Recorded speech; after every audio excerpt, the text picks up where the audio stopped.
click was a ghost of a sound, a micro-fracture in the dense, layered acoustic tapestry of Le Dome Café.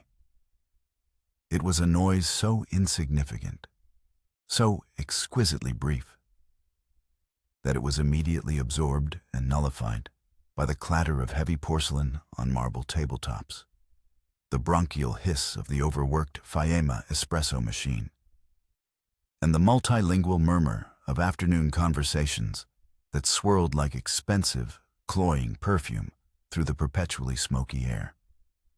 To the American tourists in their bright, sensible shoes, their voices loud with the confidence of a strong dollar as they debated the merits of the Louvre versus the Musée d'Orsay, it was less than nothing.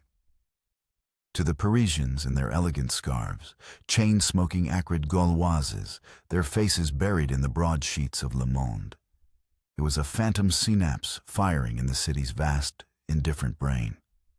But to Ari Levkov, seated 3 tables away behind a sweating glass of Perrier, the sound was as loud and definitive as a chambered round.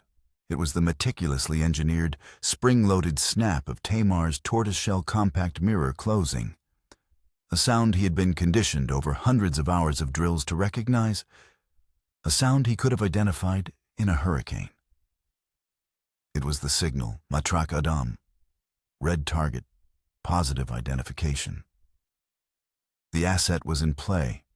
Ari remained a statue carved from practiced nonchalance. His body, a vessel honed by 2 decades in the unforgiving crucible of the Mossad, was a steel cage built around his primal instincts. Every nerve ending, every taut muscle fiber in his back and shoulders screamed at him to turn, to look, to confirm with his own eyes the face of the man who had dominated his every waking thought for the last 23 days. He craved the visceral certainty of visual confirmation, the simple, satisfying act of connecting the grainy surveillance photograph, all shadows and ambiguous angles, to the living, breathing man. Instead, he forced his attention to the globe of his water glass, tracing the path of a single, perfect bead of condensation as it slid down the cool, curved surface, a slow-motion tear on a glass cheek. He registered the faint, mineral scent of the water, a clean note in the cafe's rich olfactory chaos. To the world, he was a man adrift in a moment of quiet contemplation. A mid-level accountant from Lyon, perhaps, his mind on profit and loss statements. Or a Belgian paper salesman waiting for a client who was inexcusably late. The suit was off the rack, slightly too big in the shoulders. The tie was a forgettable shade of burgundy, and his shoes were comfortable, but scuffed. He was utterly, blessedly forgettable. A camouflage he had perfected to the point where he sometimes felt his own reflection was a stranger's. The weight of the mission settled onto him, a familiar pressure across his clavicle that was both an immense burden and a strange, anchoring comfort. This was his world, his true home, a landscape of quiet cafes and silent signals, of lives that pivoted on the closing of a compact mirror. The rest, the life he pretended to have, the name on his forged passport, the fabricated memories of a childhood in Strasbourg, was just noise. The target's name was Karim El Mansouri. In the sprawling, labyrinthine souks of Marrakesh and the impoverished, sun-baked suburbs of Casablanca, his name was a prayer on the lips of the poor and a venomous curse in the gilded, paranoid halls of King Hassan II's palace.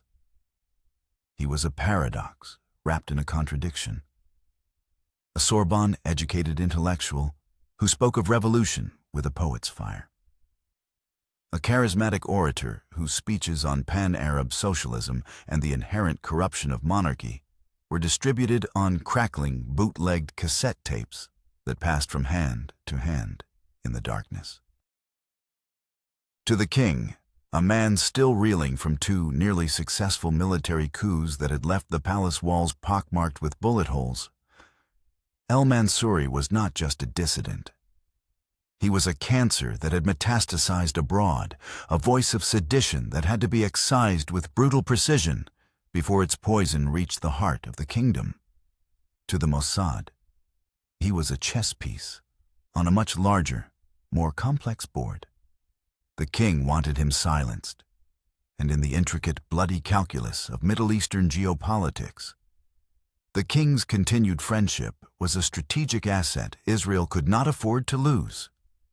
In exchange for actionable, real-time intelligence on Egyptian and Syrian force dispositions along the borders, for a royal blind eye to certain institute operations run from the relative safety of Moroccan soil, Mossad would deliver el-Mansouri. It was a ghost operation, a grim favor between spies and monarchs, a debt to be paid in the currency of a single human life. Ari didn't concern himself with the politics. His job was the mechanics of the payment. He took a slow, deliberate sip of his water, the effervescent bubbles fizzing against his tongue, a tiny, contained explosion. He could picture Tamar with perfect, crystalline clarity without looking. She would now be dabbing her lips, painted in Chanel's Rouge Allure, shade 99. Pirate, a specific, pre-agreed-upon crimson that stood out against her pale skin, with a paper napkin. Her gaze, seemingly casual, would be sweeping the room, her mind a high-speed processor cataloging exits, potential threats, sightlines, and opportunities.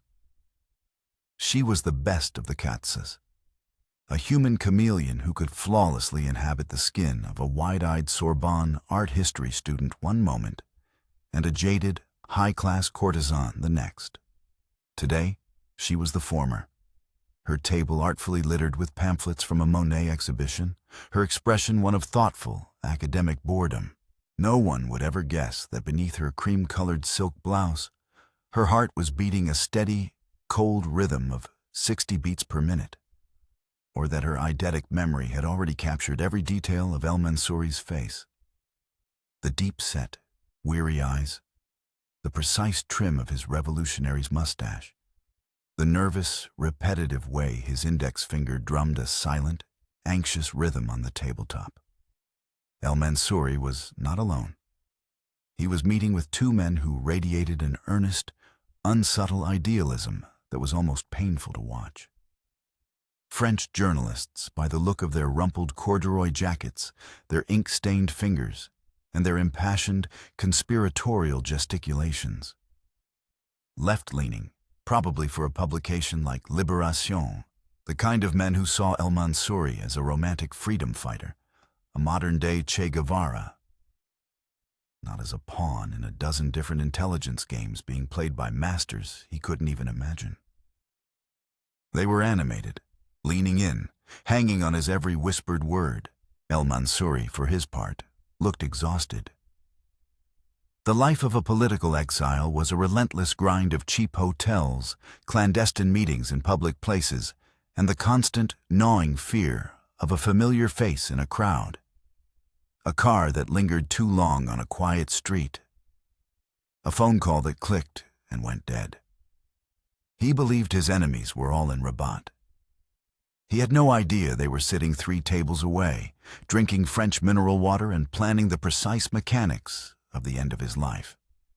Tucked deep in Ari's right ear canal, the custom-molded sliver of flesh-toned plastic that was his radio earpiece remained silent. It was a receive-only unit, a marvel of miniaturization linked to a subcutaneous transmitter sewn into the lining of his jacket collar. The team maintained absolute, inviolable radio silence until the operational phase began. For now, they were ghosts, their presence unfelt, their purpose unknown. 2 blocks away, in a parked Citroën H van that smelled faintly of stale baguettes, burnt coffee, and the sharp, metallic tang of ozone from overstressed electronics, David was working his particular brand of black magic.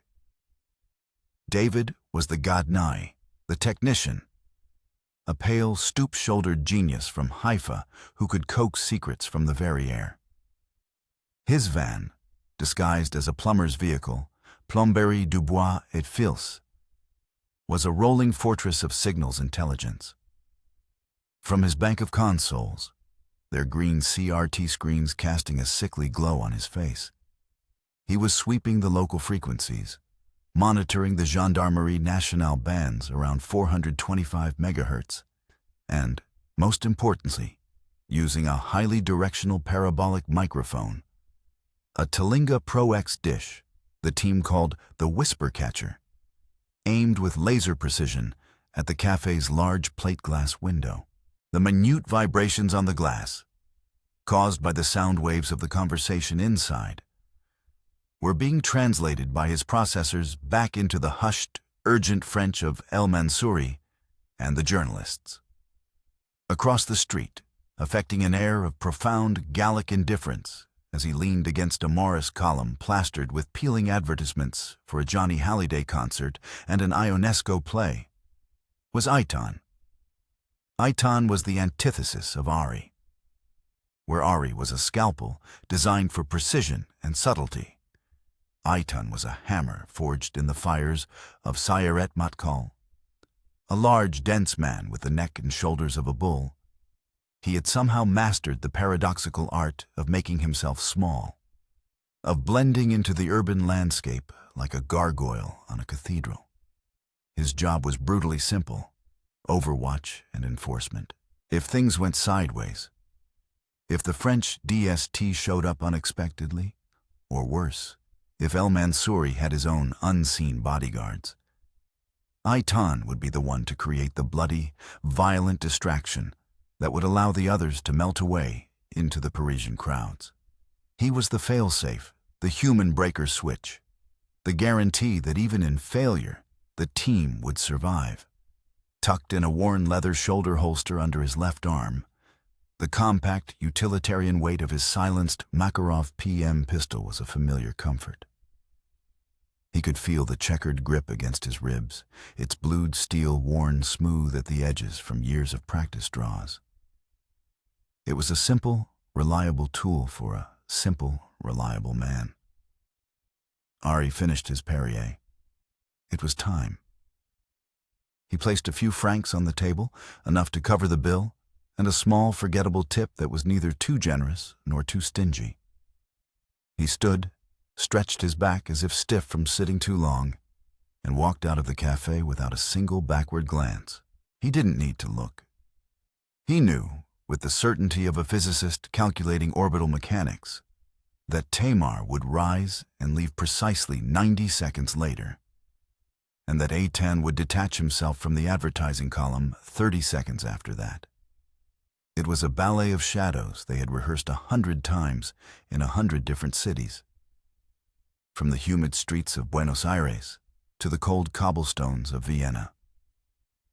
He walked north, his pace measured, towards the Jardin du Luxembourg. The late afternoon sun, already low in the autumn sky, cast long, distorted shadows across the gravel paths. A crisp, skeletal wind rustled the dying leaves, carrying the scent of damp earth and distant diesel fumes. This was the most dangerous part of any operation: the liminal space, the quiet before the storm. The planning was done, the surveillance was in place, but the target was still a free man, his movements dictated by his own will, his fate not yet sealed. A single wrong move, a suspicious gendarme with a sharp eye, a chance encounter with an old acquaintance who knew his real face, and the entire house of cards would collapse. A diplomatic incident, arrests, a public shaming for the Institute. Failure was not an option. It was an existential threat. He found an empty green bench facing the ornate Medici fountain and sat, the cool stone a shock through his thin wool suit. He opened his copy of Le Monde, the broadsheet a perfect shield for his face and a tool for observation over its top edge. 10 minutes later, as the intricate clockwork of their protocol dictated, Tamar sat on the far end of the same bench, seemingly absorbed in a slim volume of Rimbaud's poetry. They did not speak. They did not acknowledge each other's presence in any way. To any observer, they were two strangers sharing a public space, lost in their own worlds. The space between them filled with the gentle hiss of the fountain and the crunch of gravel under the feet of passing strollers.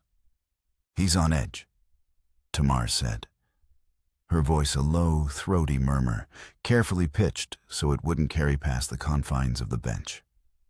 The journalists were pushing him for details about his funding, who was backing him. He deflected, but he was sweating.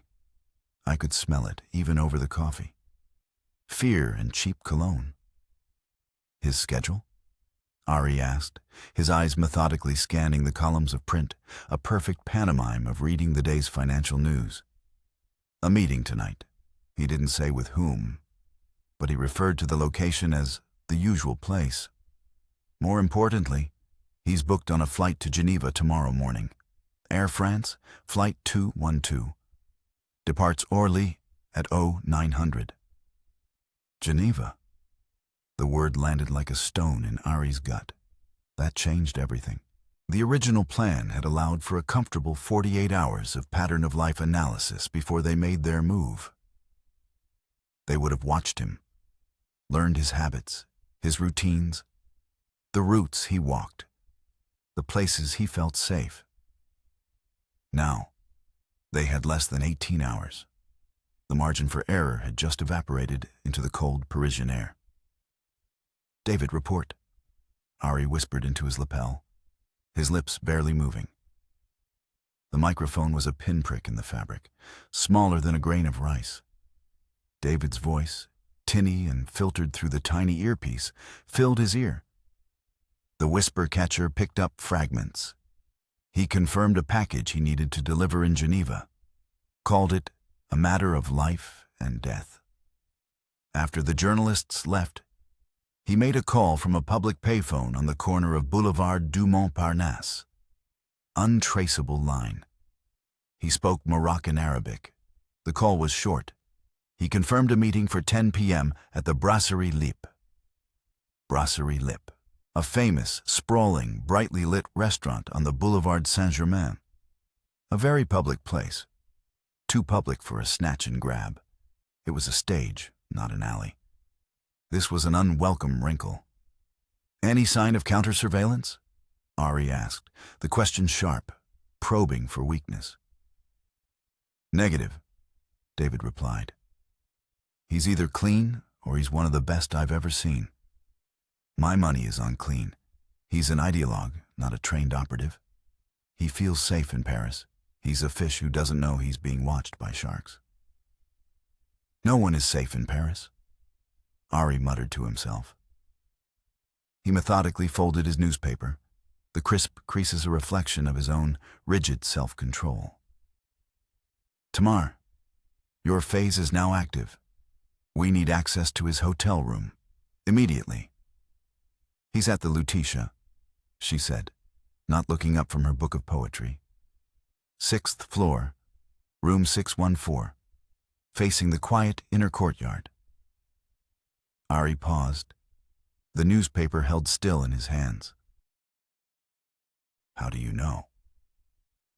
A faint, almost imperceptible smile touched the corners of her lips. "The head concierge is a very lonely man, with a passion for Art Deco architecture. And I, it turns out, am a very good listener with an appreciation for Lalique glass." Ari stood. "Eitan will be your shadow. David will monitor the hotel's internal comms and the floor. You have a 20-minute window, maximum. I want the room wired for sound and vision, and I want it tossed. Photos of every document, every scrap of paper. Leave no trace." 20 minutes is tight for a full search and plant," she said, her voice still perfectly calm, a placid lake over fathomless depths. "Then be quick," Ari said, and walked away without another word. The Hotel Lutetia was an Art Deco masterpiece. A grand old lady of the left bank, whose opulent lobby was its own form of security. Men in nondescript gray suits like Ari did not belong there, which was why he was 2 blocks away, in a small third-floor apartment they had rented under a false corporate name. a place that now served as their tactical operations center. The apartment smelled of dust, old wallpaper, and the faint bitterness of David's instant coffee. Its main window overlooked the hotel's rear entrance and the service alley.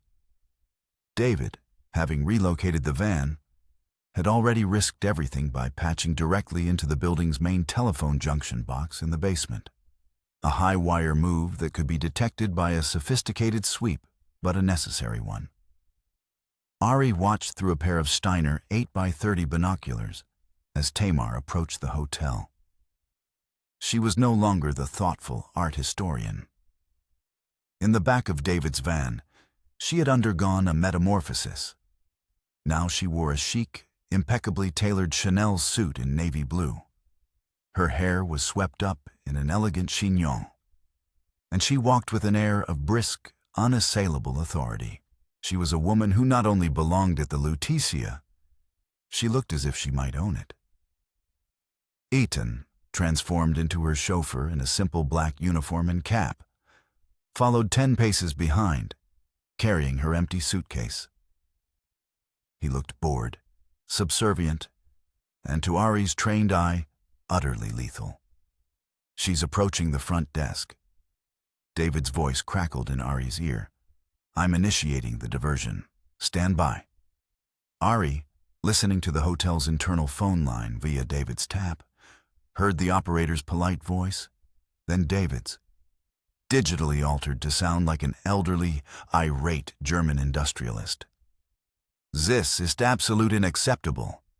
I am in the penthouse suite and my television is not working. I am paying a fortune for this room. I want to speak to the manager immediately. Do you know who I am? I am Klaus von Schreiber." While the head concierge was drawn into the vortex of the phantom complaint, Tamar approached a younger, more flustered clerk.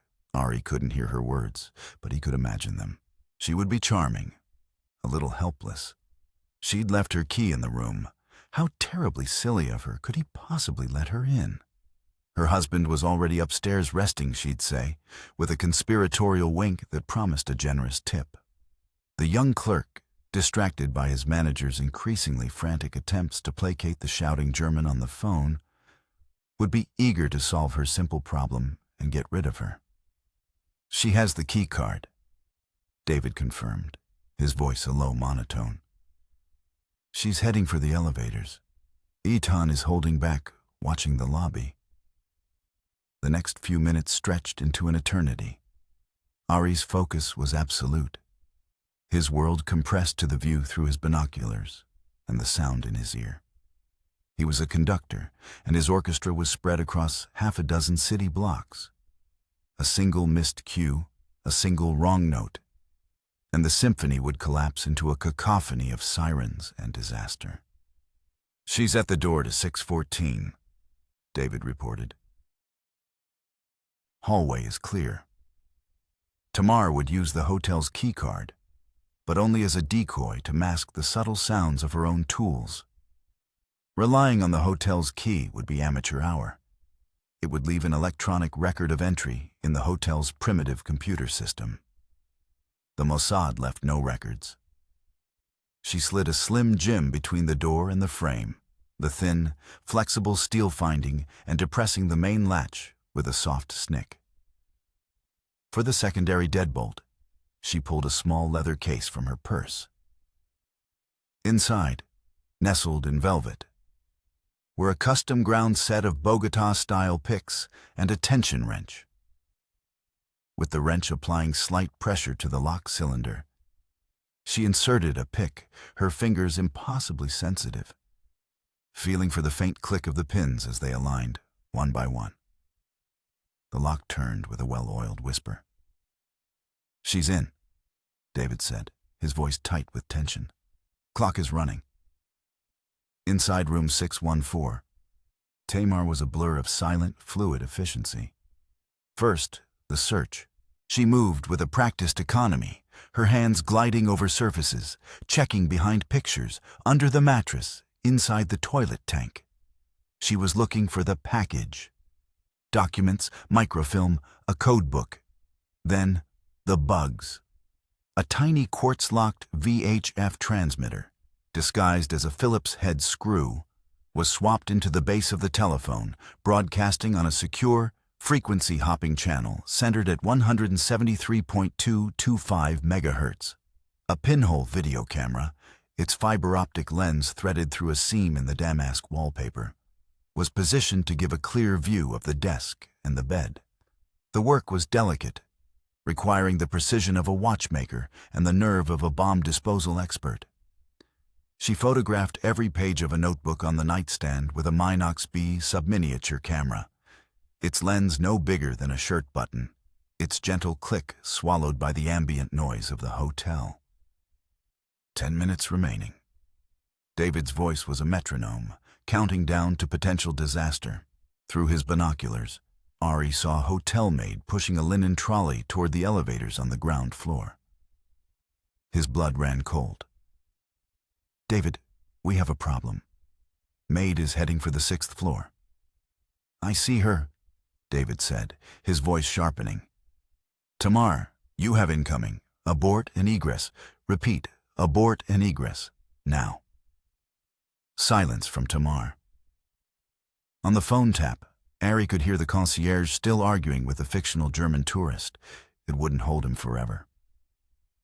"Tamar, acknowledge," Ari said, his voice low and hard, a command spoken into the fabric of his lapel.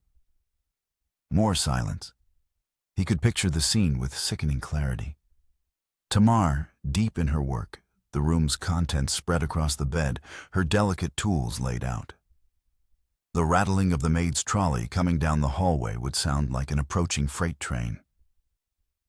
"She's out," David said suddenly, a wave of palpable relief in his voice. "She's in the stairwell. Eitan is moving to intercept the maid." Ari watched as Eitan, the chauffeur, stepped into the service elevator just as the maid was about to enter the main one. He would hold the door, offer a tired smile, and strike up a conversation. Ask for directions to the linen closet for his employer's suite. Spill a cup of coffee accidentally. Anything to manufacture a delay, to buy the 30 seconds Tamar needed to get clear. A minute later, Tamar emerged from the hotel's side entrance onto Rue de Sèvres. She was walking calmly, checking her watch as if she were late for an appointment. She turned the corner and disappeared. The first crisis had been averted. Back in the command post apartment, the team assembled. The air was thick with unspoken tension and the smell of stale cigarette smoke. Tamar, her face pale but composed, handed Ari the tiny roll of undeveloped film from the Minox.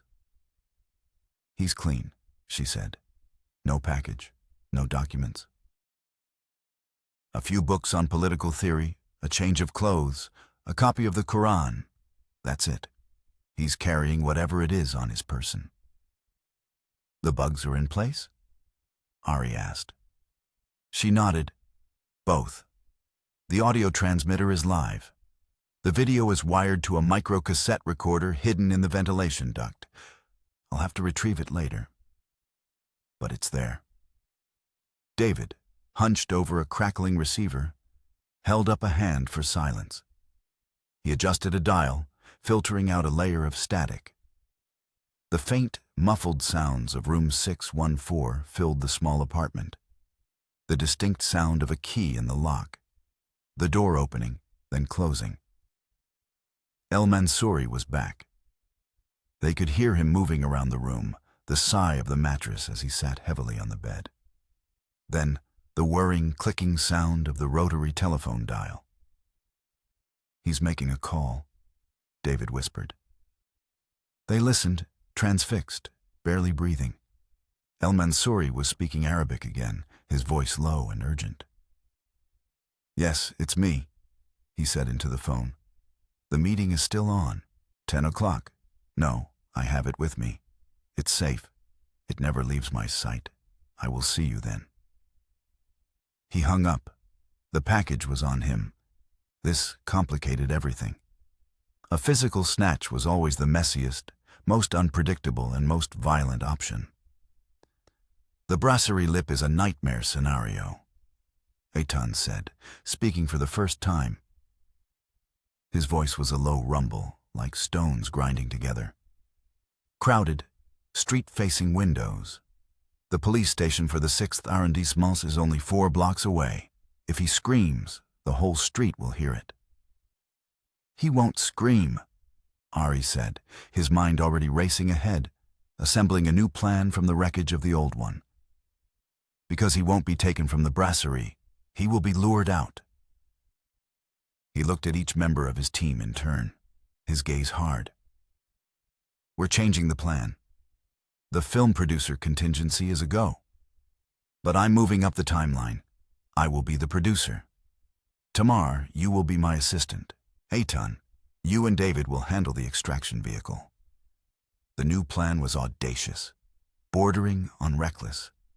It relied not on force, but on psychology, on playing to a specific, known weakness in El Mansouri's character, a flaw noted in every Mossad psychological profile of the man: vanity. Ari would approach him at the brasserie, posing as an independent filmmaker sympathetic to his cause. He would pitch a feature-length documentary about El Mansouri's life, a heroic, sweeping portrait of a revolutionary. The bait would be the promise of a global platform for his message. The hook would be an offer to discuss the details immediately, in the producer's waiting car, on the way to a late-night production meeting with our backers. It's too risky, Tamar argued, her professional calm finally cracking. He's a paranoid man, living in exile. His file says he trusts no one.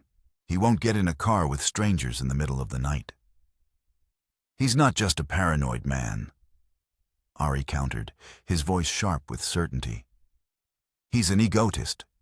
The profile is clear. He believes his own legend. He sees himself as a historical figure. We are not offering him a ride, Tamar. We are offering him immortality. He won't be able to resist. The hours leading up to 10 p.m. were a blur of meticulous, high-stakes preparation. David reconfigured the Citroën van, removing a section of the floor behind the driver's seat to reveal a hidden compartment, just large enough for one man. It was claustrophobic, but it was soundproofed and invisible to a cursory search. Eitan, meanwhile, prepared the tools of his trade.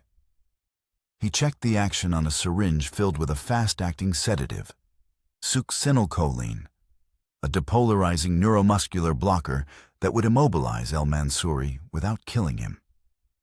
The syringe was ingeniously housed within the body of a sleek Mont Blanc Meisterstück fountain pen.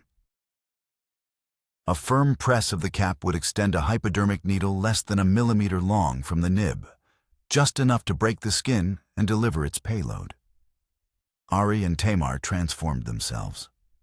Wardrobe, hair, posture, accent, all changed. Ari became Jean-Luc Renault, a fiery, intellectual French film director, complete with horn-rimmed glasses, a slightly frayed silk cravat, and an air of artistic intensity. Tamar became his chic, hyper-efficient assistant, Sylvie, armed with a leather-bound notebook and an air of quiet competence.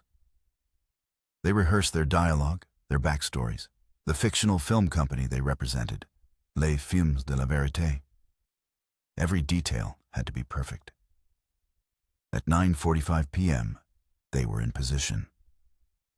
Ari and Tamar took a small table at the Brasserie Lip near the back. The place was packed, a chaotic symphony of clinking glasses, shouted orders, loud conversation, and the rich smells of steak frite, garlic, and spilled wine. Eitan was in the driver's seat of a black Peugeot 504, the most common and anonymous car in France.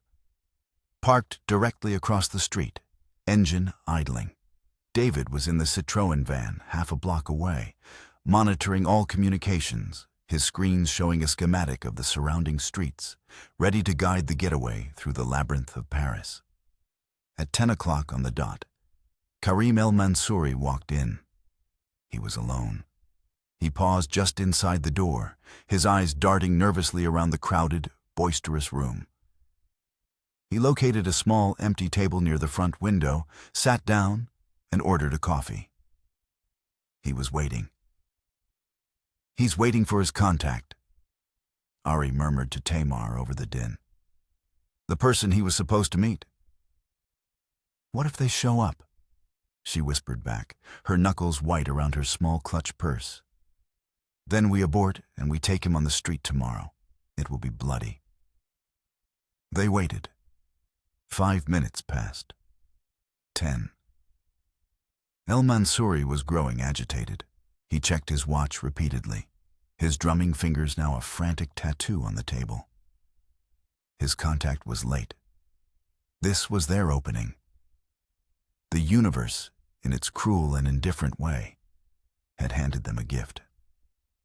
A man left waiting is a man off balance, his defenses eroded by impatience and anxiety. "It's time," Ari said. He stood up and straightened his cravat, fully inhabiting the persona of Jean-Luc Renault.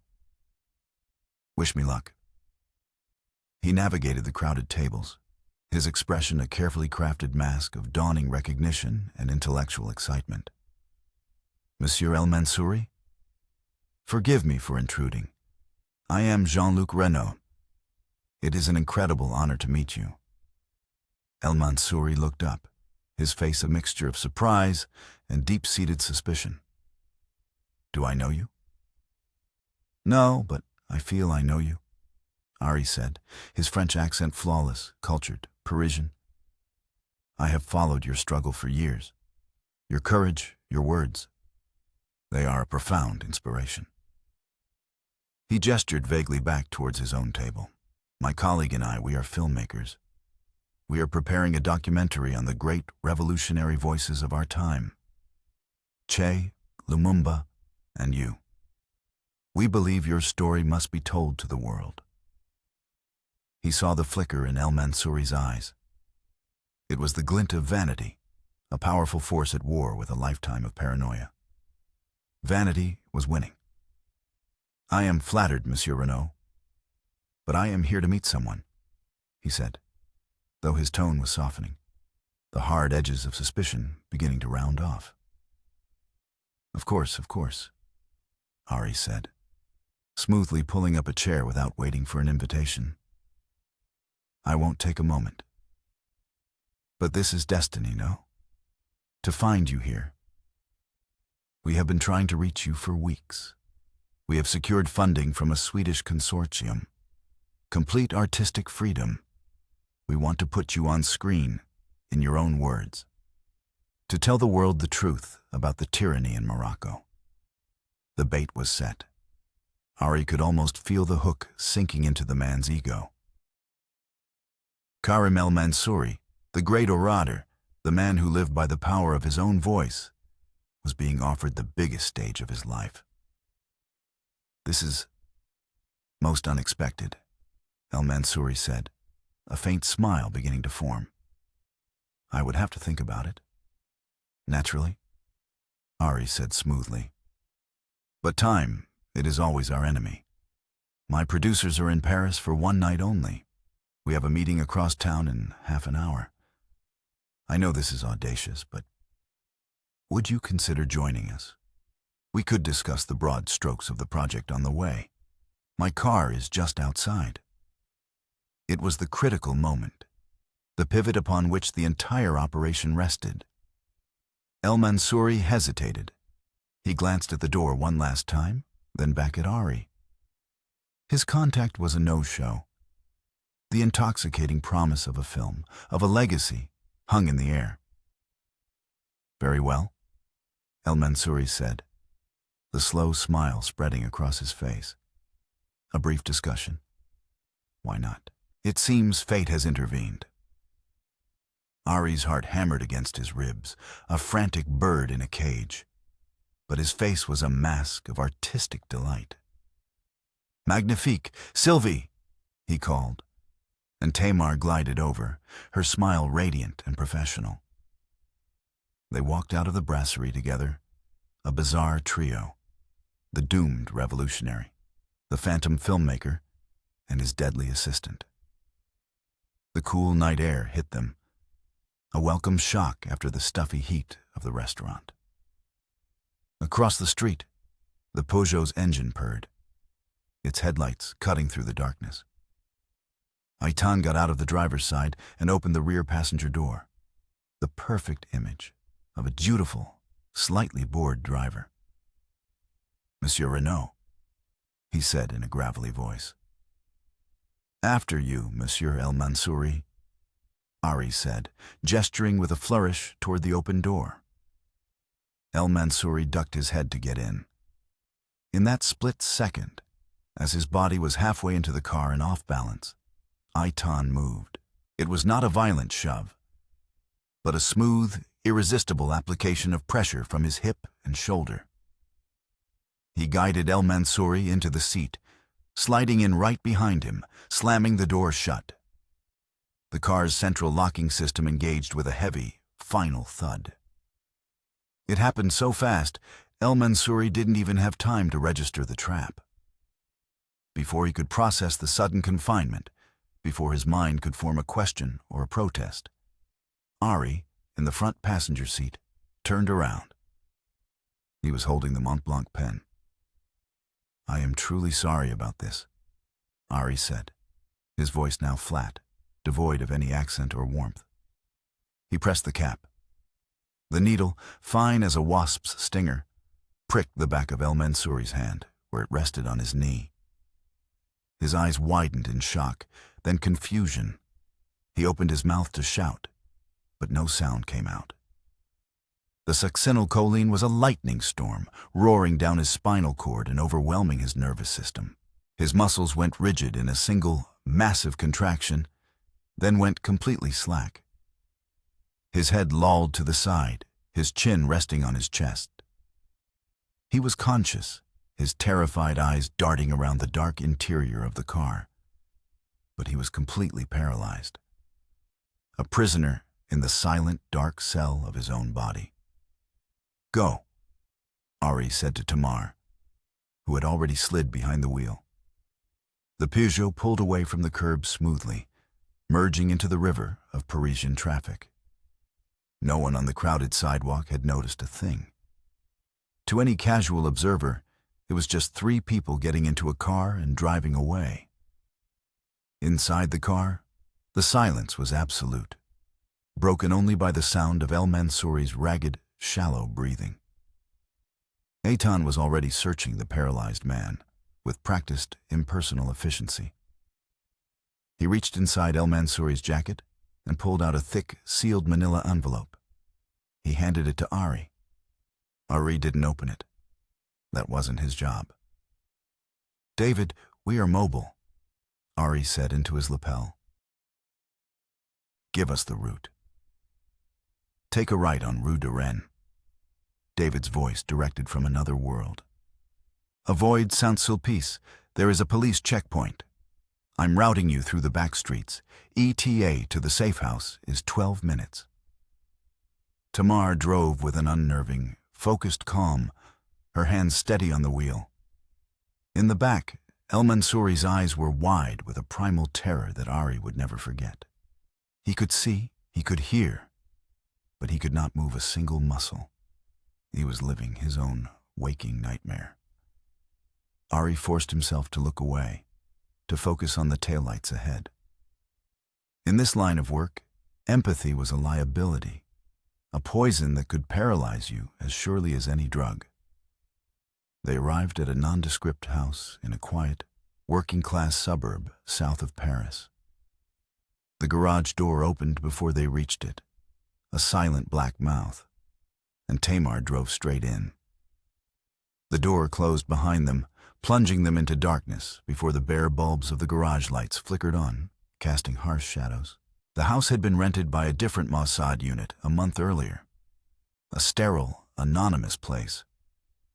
Waiting for them in the garage were two men. They were not from the Institute. They were Moroccans, their sharp suits and expensive shoes out of place in the grimy setting. One of them was General Fassi, the head of King Hassan's secret police, the DST, a man whose reputation for brutality was legendary even in the darkest corners of the intelligence world. Fassi smiled, a chilling expression that did not reach his cold, dead eyes. "You have him," he said. It was not a question. "The package is secure," Ari replied, his voice flat. He and Eitan pulled the still paralyzed El Mansouri from the car. They propped him up against the wall. He slumped like a marionette with its strings cut, his terrified eyes the only part of him that was alive. "And the other matter?" Fassi asked, his eyes glinting. Ari handed him the thick envelope. Fassi took it, but didn't open it. He never took his eyes off the helpless figure of El Mansouri. "Excellent work," Fassi said, his smile widening. "His Majesty will be very pleased. We will take it from here." His men moved forward. Their professionalism was a stark contrast to the Mossad teams. It was the professionalism of butchers, not surgeons. They hoisted El Mansouri over their shoulders like a sack of grain and carried him into the house. The door clicked shut behind them. Ari knew what would happen next. There would be no trial. There would be interrogation of the most brutal kind. Fassi was not interested in what El Mansouri knew. He was interested in the catharsis of pain, in making a public, if secret, example of the traitor. After that, the body would disappear. A vat of acid, a shallow grave in the forest of Fontainebleau. Karim El Mansouri would simply cease to exist. "Our mission is complete," Ari said to his team, his voice sounding hollow in the quiet garage. "Wipe the vehicles, sanitize the apartment. We exfil for Tel Aviv at 0600. They worked in silence, cleaning the Peugeot, wiping every surface for fingerprints, collecting every piece of their equipment. The job was done. A success. But the air in the garage was stale with the metallic tang of betrayal. They had not just kidnapped a man. They had delivered him to his executioners. 2 days later, Ari was sitting in a cafe on Dizengoff Street in Tel Aviv. The sun was warm, the coffee was strong, and the cheerful noise of the city was a world away from the cold, damp streets of Paris. He was reading a brief, one-page report from his handler, a single sheet of paper with a few typewritten lines. The report confirmed that the documents recovered from El Mansouri's envelope were genuine. They contained detailed schematics of new Egyptian air defense installations around the Suez Canal, specifically the locations and operating frequencies of their new Soviet-supplied SA-6 gainful batteries.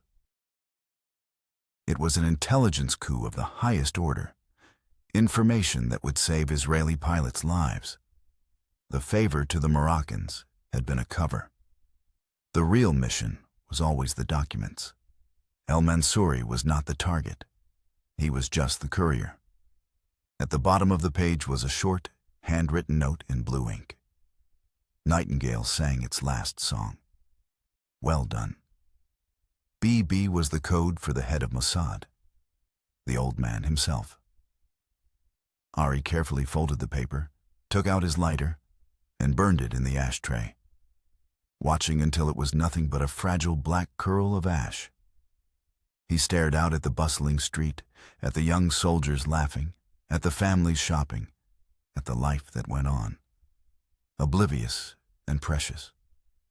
They were safe because of the dirty work men like him did in the dark. That was the justification, the absolution. He had told himself that for 20 years. But as he sat there, under the bright, unforgiving Israeli sun, he could still see Karim El Mansouri's eyes, wide with terror, locked in a paralyzed body, staring into an abyss of his own making. And for the first time in a very long time, Ari Levkov.